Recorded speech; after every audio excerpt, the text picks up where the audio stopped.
All righty. So I would like to call the meeting to order. And as you say, we do have a quorum. And maybe what we could do is have the introductions for the people who are online. And if we can start with Laura.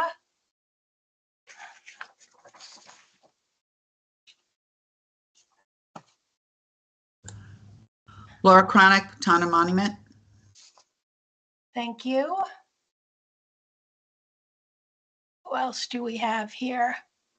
I can't see any names, so maybe you can just go ahead. I can help you. I'll help Okay. you. So we'll go with Gordon next. And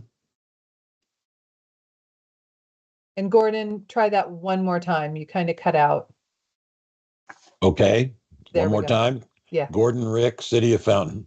Thank you. Great. Maria Cordova, Community Outreach Coordinator at the Independence Center. Rosemary. Rosemary Hadamio with the Alzheimer's Association. Vinny.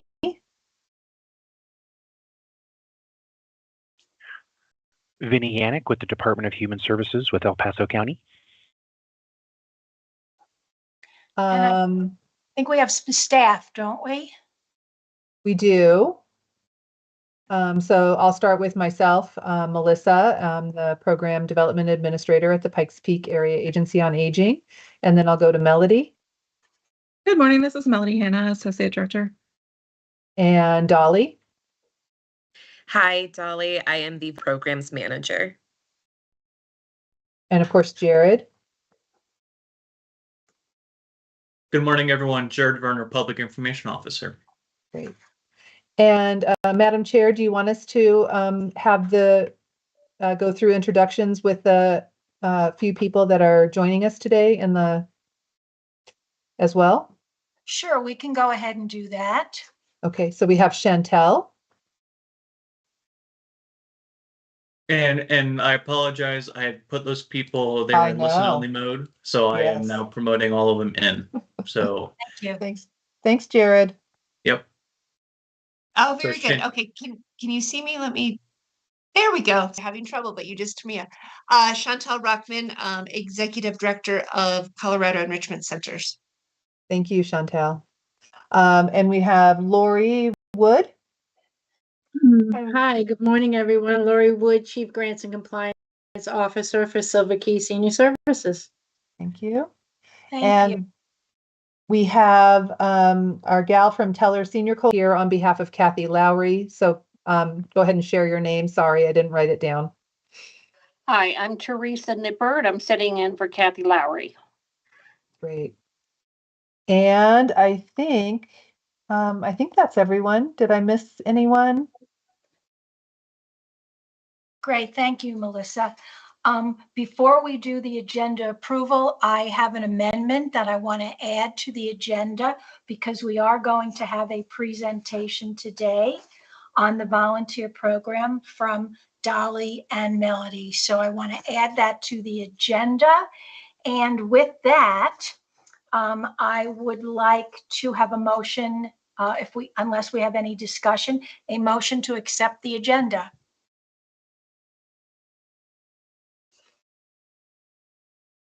Gordon Rick, I move to approve the agenda with the amendments made by the chair.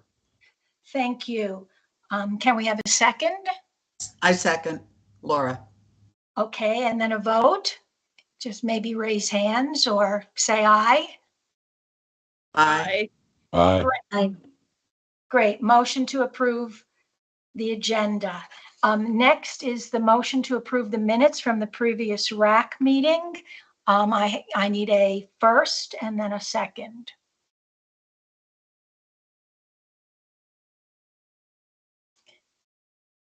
Anybody want to do a first? I move to approve the consent agenda, consent items. Thank you. A second? This is Gordon Rick, I second the motion. Thank you. And a vote, I'll say aye. Aye. Aye.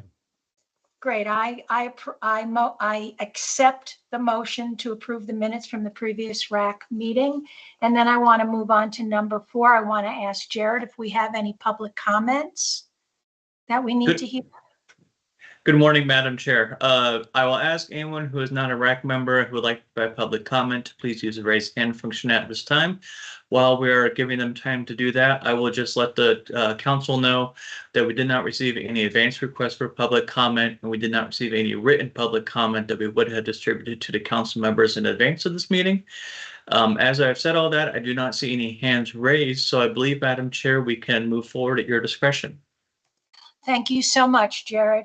And we will move on to number 5, which is action items. And I don't think we have any action items at this time. Is that correct, Melissa? Thank you. Thank you. Okay, so now we're just going to go straight into our information items, and we'll go to letter A, which is our presentations. And Dolly and Melanie, you can take it away. Good morning, all. Thank you for your time this morning to present on our new volunteer program. Very excited to share about this. It's something that's been in the works for some time now, and we've been able to kick it off with the promotion of Dolly Moncada, who I believe all of you have met in person. She was previously one of our senior admin assistants, and she is now our volunteer program manager.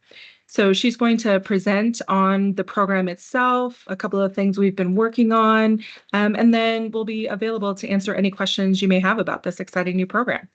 Dolly, can I hand it off to you?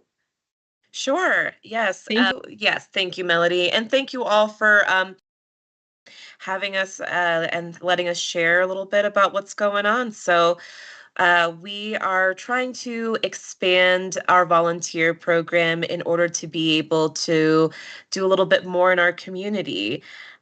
So far, we have really been working on laying down some really good groundwork for the program. So we are kind of getting policies and procedures put into place. We are starting to some different tools that we want to use and starting to get a little bit of information about what's in the community right now and how we can do even more. So we're hoping to focus on a few things that we've noticed that tend to slip through the cracks, that are just some niche needs that aren't traditionally covered under some of the programs that we know of so far. So we've got a lot of really big ideas. And right now we're just starting to put some of that really good foundation in place so that we can hopefully really do some good in the community.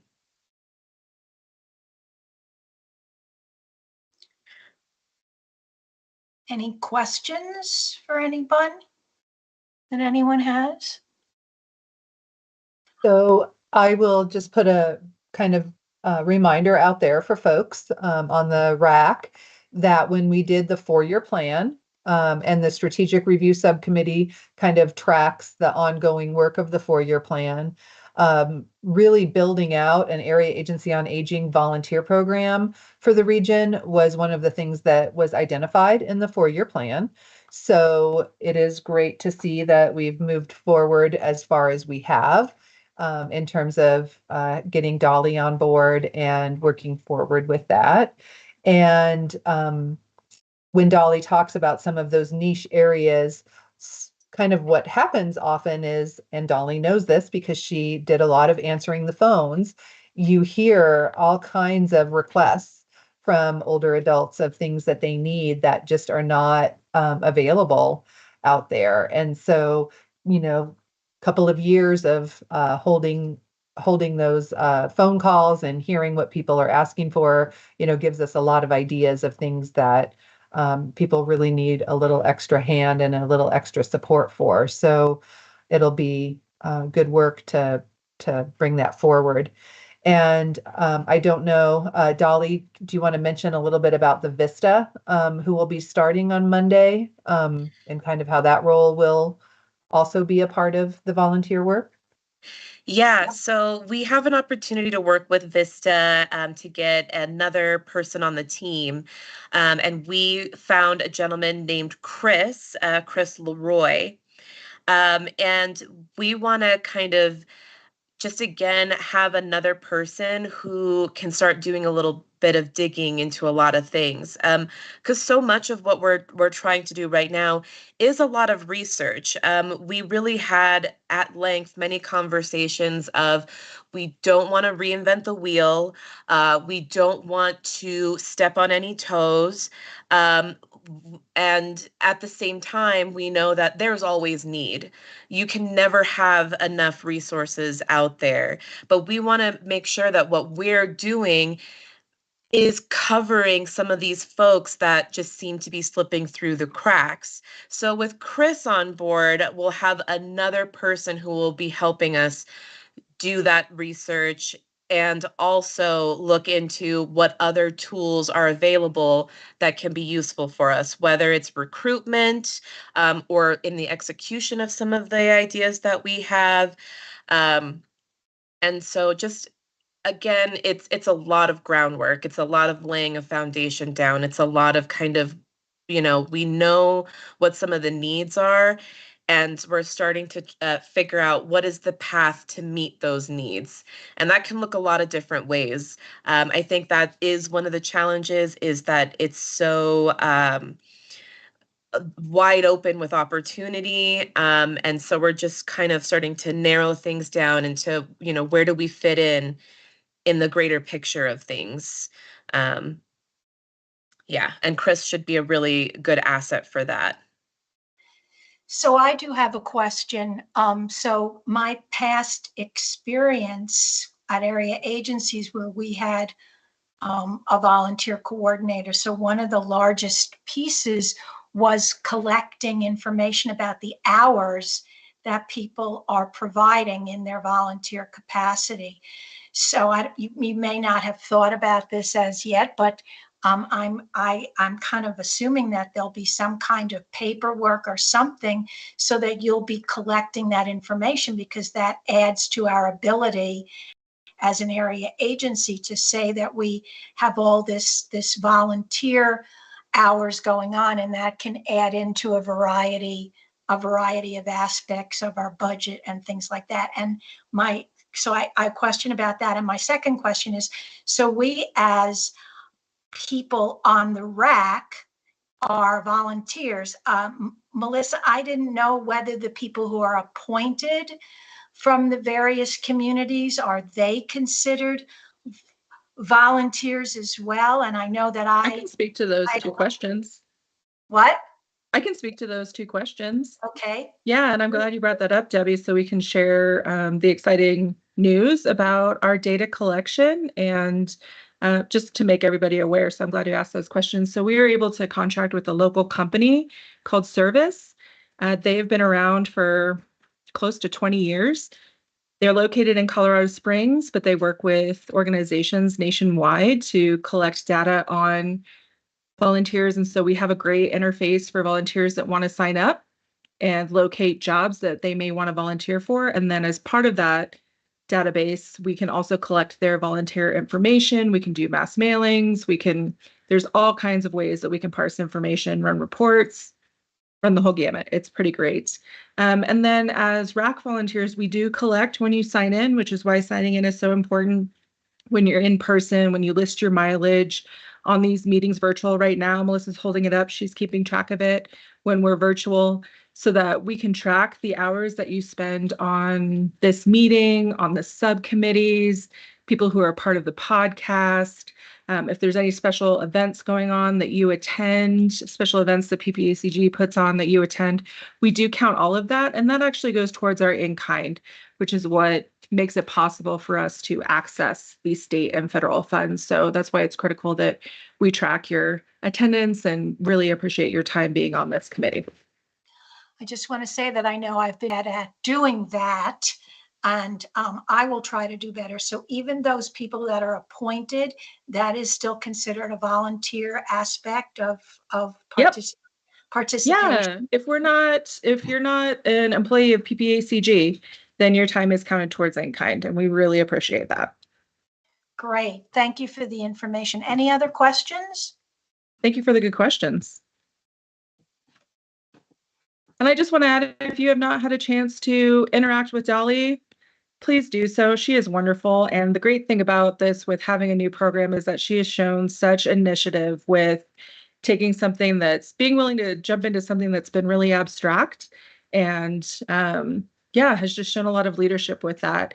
And we're all really excited to see where this program is going to go so that, like Dolly mentioned, we can fill in the gaps for people that just need a little bit of help here and there in order to stay in their homes. So I'm really excited to see what she does with this program and with the support of PPACG and all of you around her.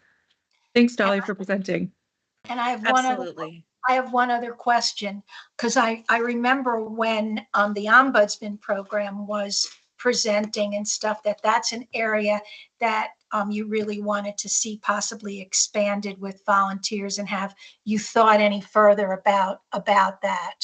Yeah, great question. So part of what we've got for our goals for the state fiscal year is for Dolly to meet with each of the departments within PPACG, starting with the AAA first.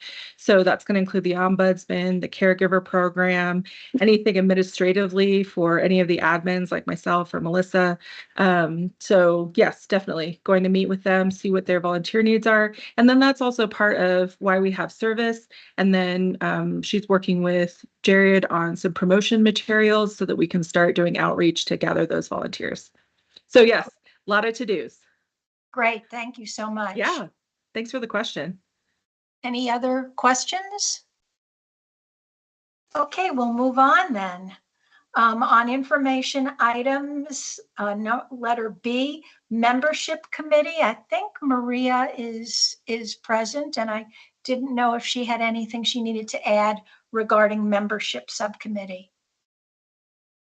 Good morning. Thank you, Madam Chair. I am present. I do not have any updates at this time.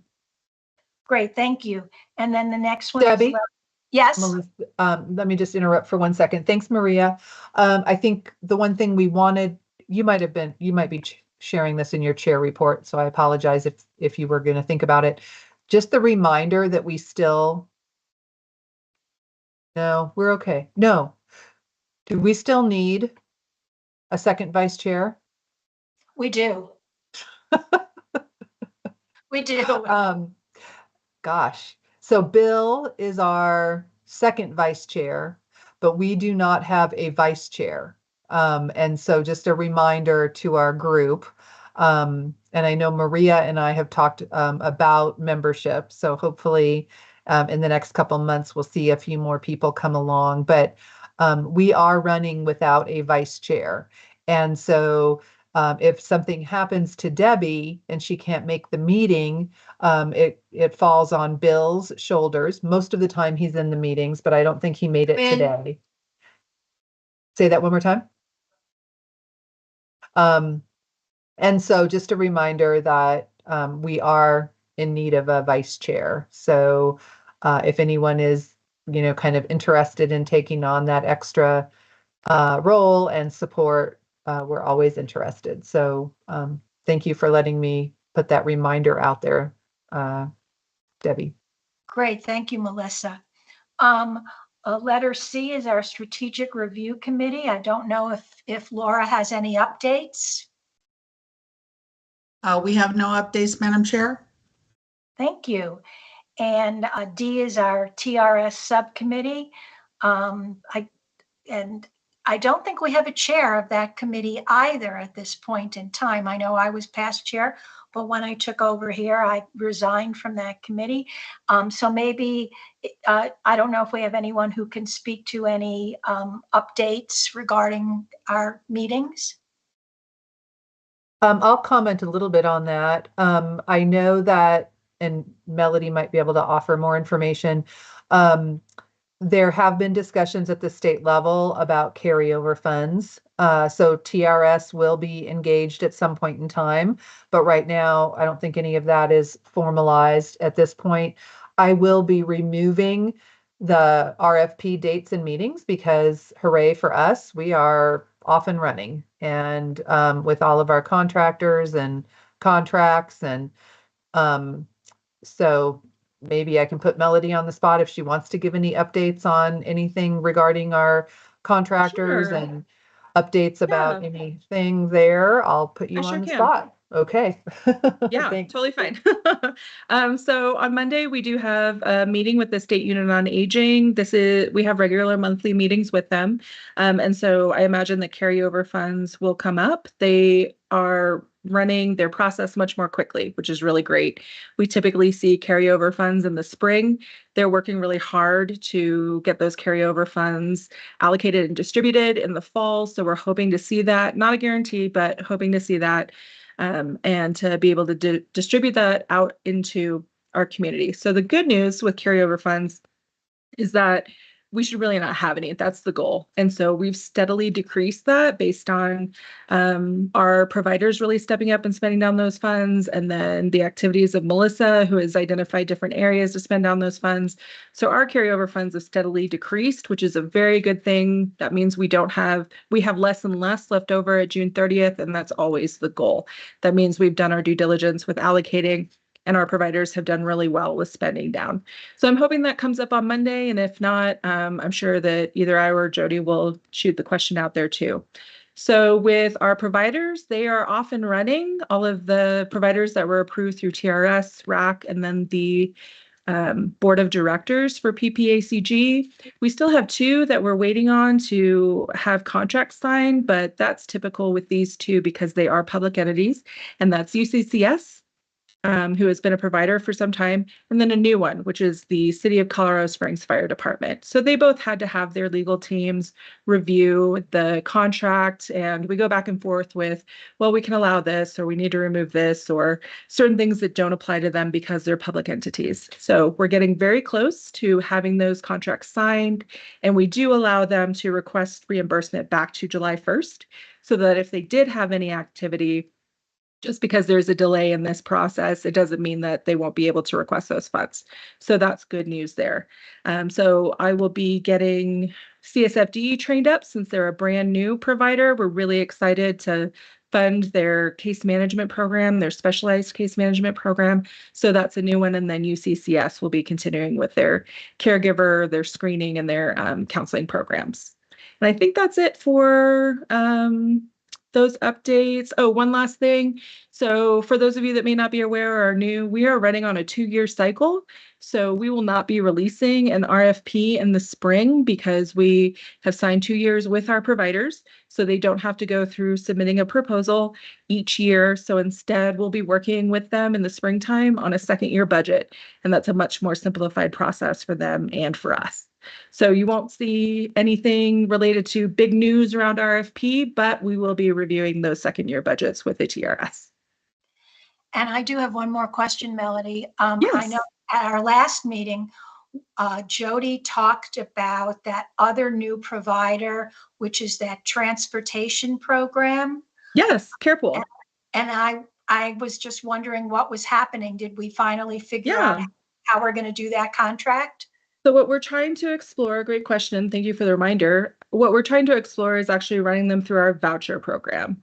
And so rather than having a direct contract with them, and we have about 18 other voucher providers that you all don't touch with the RFP process because they don't actually have to submit a proposal. We have a vetted list of providers that we provide to people, and so Carepool would be part of that, where they could choose Carepool if they wanted to. We also have another one possibly in the works who is a current homemaker provider, but also provides transportation. So we're working with a couple, Carepool included, to get them signed up on our voucher program so that if clients want to choose them, they can. We issue a voucher, they redeem that for the services, but it's a lot less burdensome than a direct contract. It's a much more simple process. So we're hoping to have them signed up for that. Does that get administered by us or through, like, say, Teller County, or fortunately, we don't have to administer much with the voucher program. We are talking to Teller and Park counties. They already have transportation programs, but we're talking with them about them coordinating with Carepool and them handling the administration for that.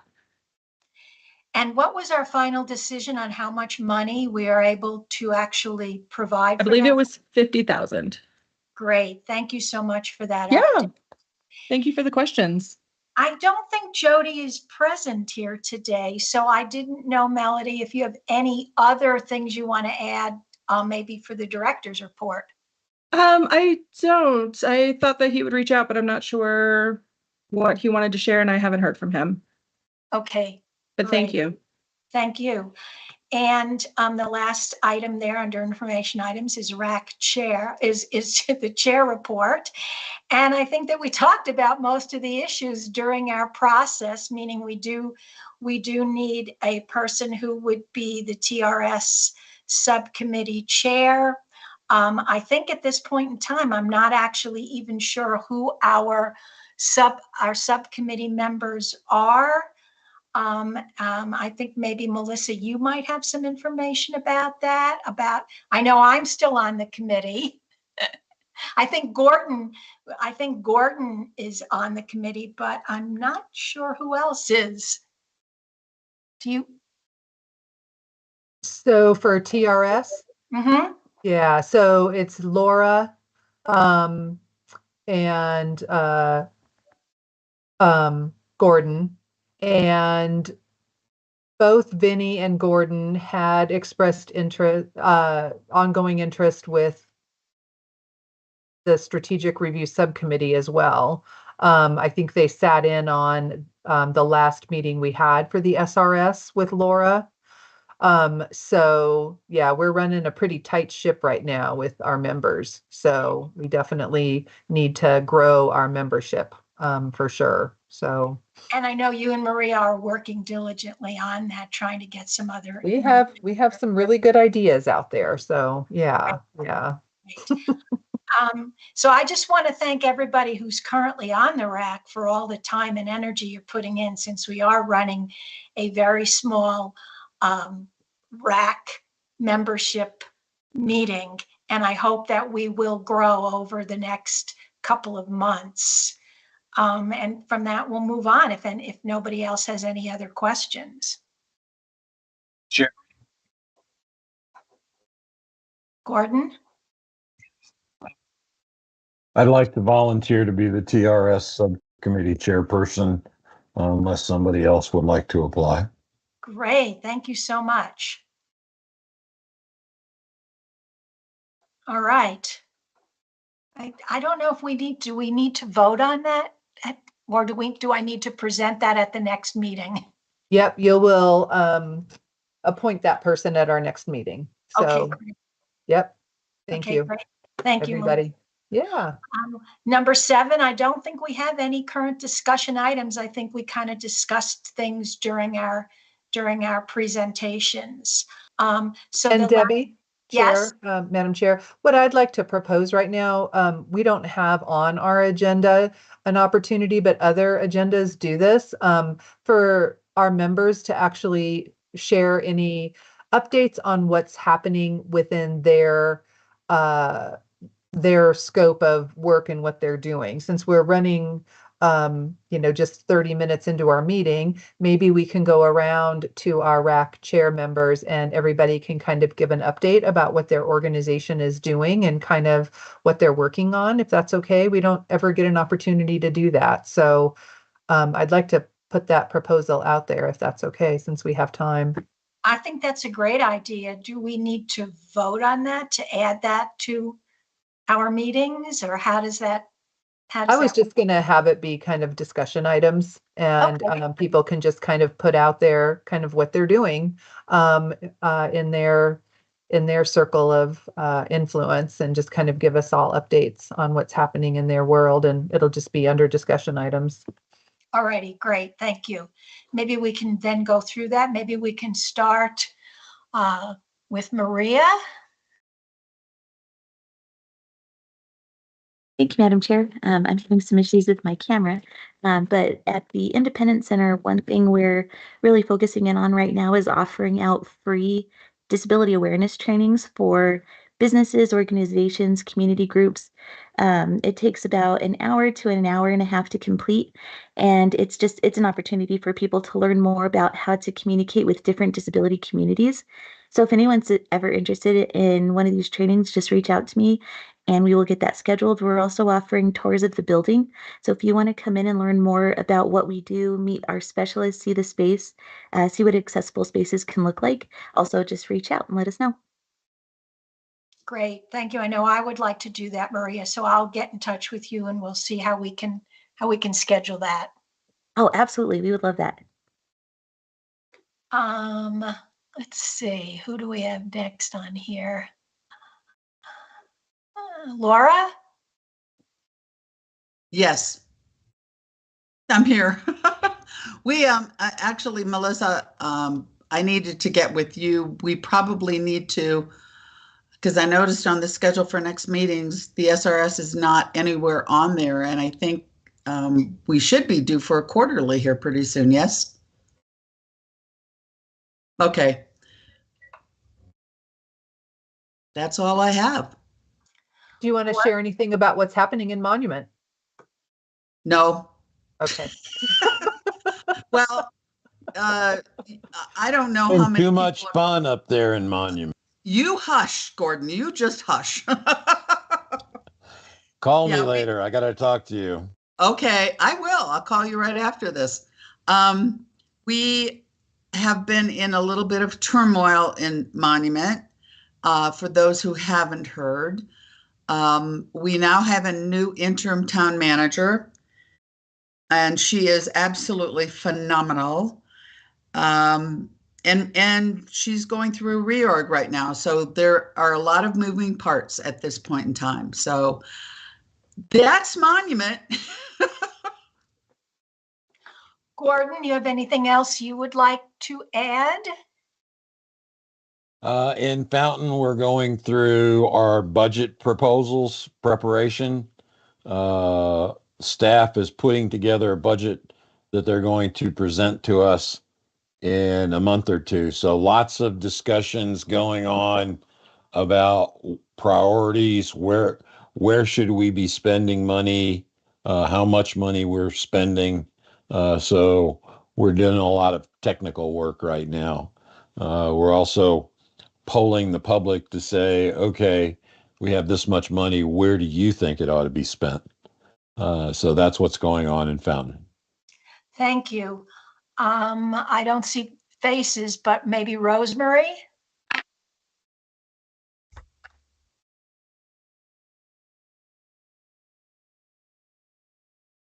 Hi there.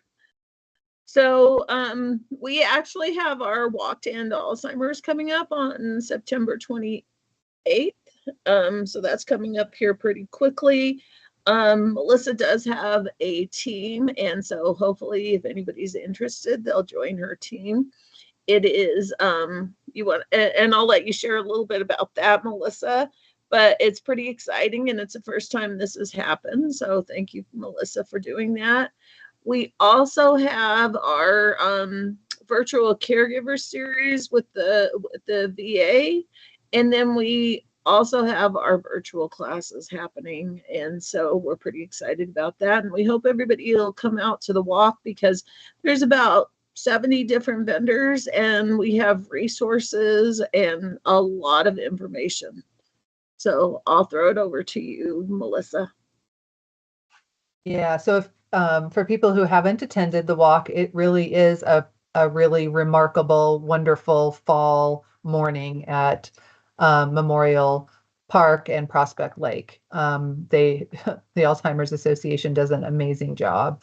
And I am spearheading the first paddling walk on that day. So for people who want to paddle, whether in their own kayaks or paddle boards, you can sign up and be a part of the walk/paddle to end Alzheimer's. So that was my update. And I see Chantel has her hand raised. I have one more thing. Okay, go ahead.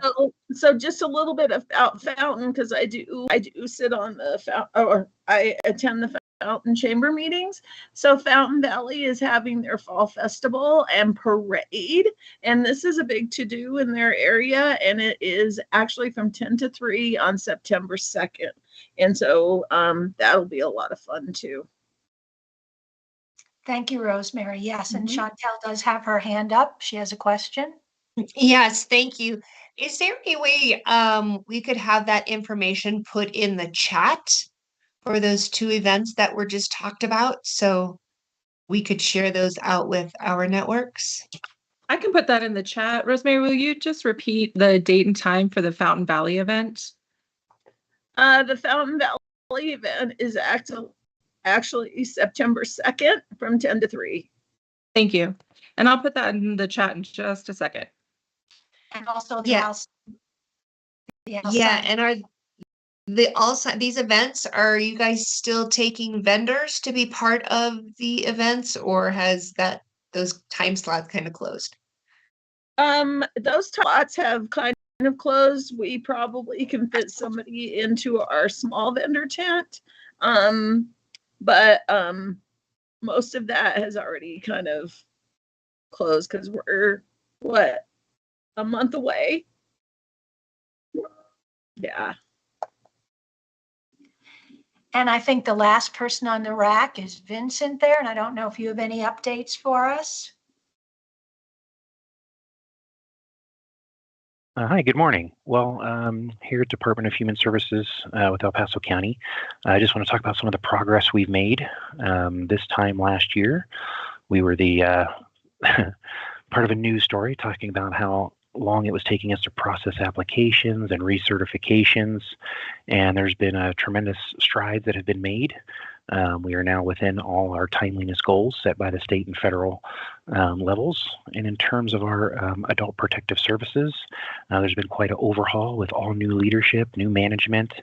And one of the big pushes right now is for retention. And so the county is doing everything they can to try to retain people, as that's been a big problem.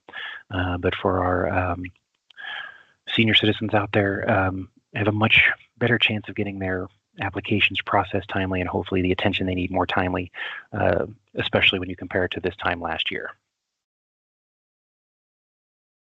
Great. I know we have a couple of other people sitting in on this meeting, and we do have enough time, Melissa. Maybe we can have those people give any new information or updates if they would like as well.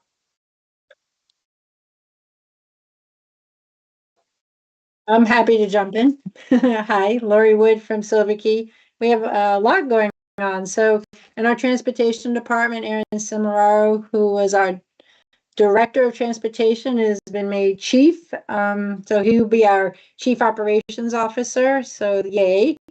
In our food pantry today, though it might seem crazy to think about the winter in the middle of August, we literally today are working on compiling our emergency food boxes for our Meals on Wheels folks.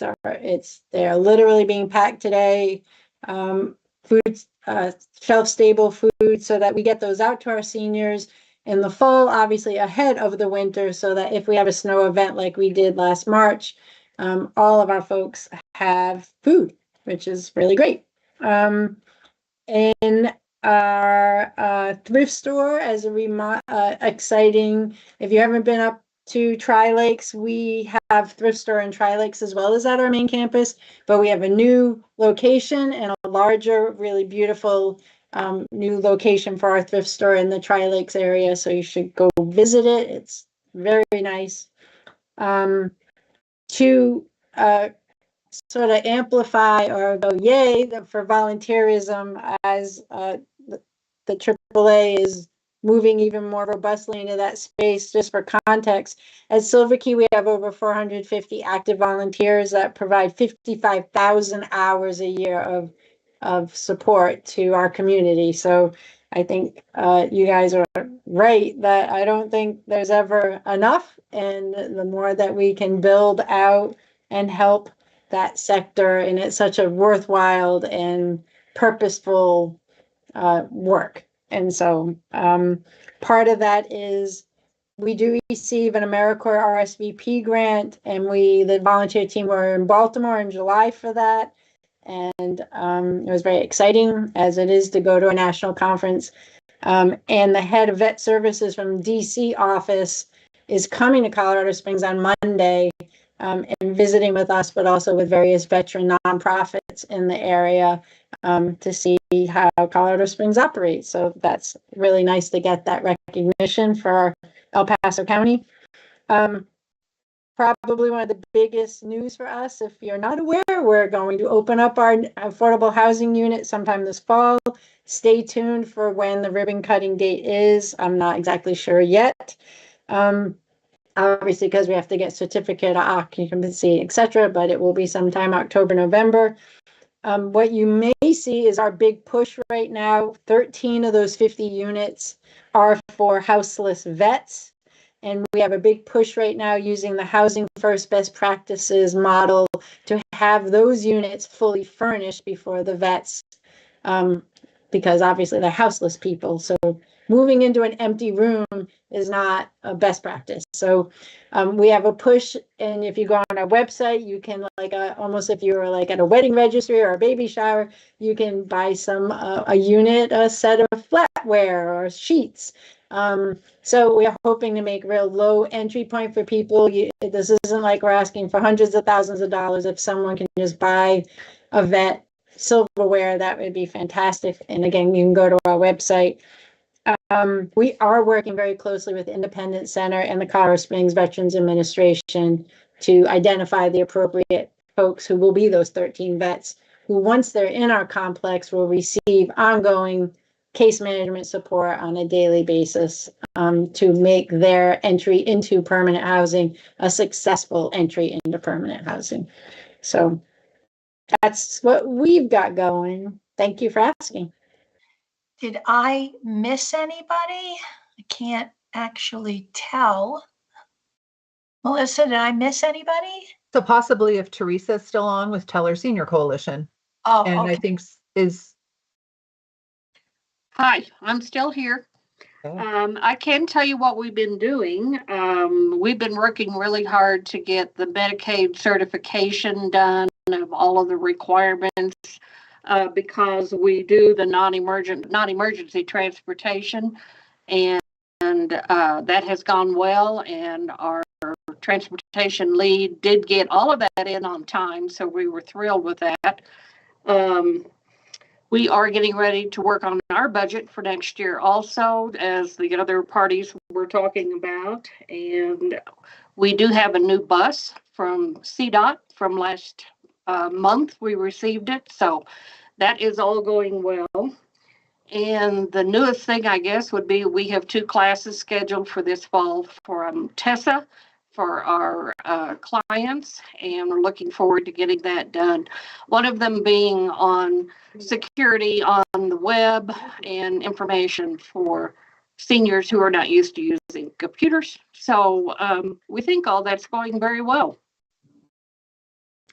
Thank you so much. Any other comments or information? So Madam Chair, we do have Pearls. Cynthia with the Pearls program is on. Great. Any updates?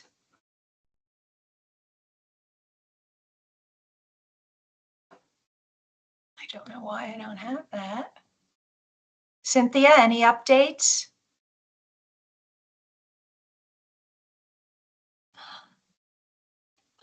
In the chat, Cynthia says she's disabled. Mic is disabled. Okay, thank you. Cynthia, your microphone should be enabled now. You might just have to click the notice at the top and exit out. Can you hear me now? Yes, we can. Oh, well, good. Thanks, Jared. I'm sorry. This looks different this time. We don't really have anything new to share. We have been approached by UCCS about taking a volunteer through them. We hired somebody recently who, wouldn't let us do a background check, so we had to let them go. So that's important, right? Other than that, we're just chugging along like normal. Great. Thank you. At this time, we'll go down to number 8, which is our meeting schedule. And our next meeting is September 26th. And I probably should have said this under my RAC chair report, but we are hoping that this meeting is going to be in person. And we are celebrating the Older Coloradans Act. So that's why we want to have as many people come. You'll probably get an invitation pretty soon if you haven't already, although the meeting will still be in a hybrid option. We've come up with an idea of what's going to take place during that meeting. So we hope that everybody who's here will participate. We have some dignitaries coming, maybe even some people who have been previous chairs or like Jody, directors of the area agency. And so we hope that people will show up. And the only other thing is we have our just to let you know, we have our RAC Executive Committee meeting the first Wednesday of every month at 11 a.m. And then you can, if you click that little schedule thing there, you can see when the next PPACG is going to be held. And if I remember correctly, Jody presented at the last PPACG meeting, letting people there know about the Coloradans, the Older Americans Act, the Older Coloradans Act, and that we're going to be celebrating at our next RAC meeting. And so with that, I will adjourn the meeting. Madam Chair, if I could interrupt, I just want to call everyone's attention to the next Board of Directors meeting. It is scheduled for September 11th. In order to accommodate the various memorial services that are taking place that morning, the Board of Directors meeting will actually start at 11:30 instead of the typical 9 a.m. So I just want to make sure that if you are planning to attend that board meeting, that you don't show up too early. But it allows everyone to participate in any services and events going on throughout the area if they want to. And it will still be hybrid? It will still be hybrid. We will be back in our building. But yes, so feel free to, if you show up at 9, just know that you're going to be waiting for a little bit. All righty. Thank you, Jared. And at that, I will adjourn our meeting for our meeting in September. Thank you. Oh. Thank you. Thank you very much. Bye-bye.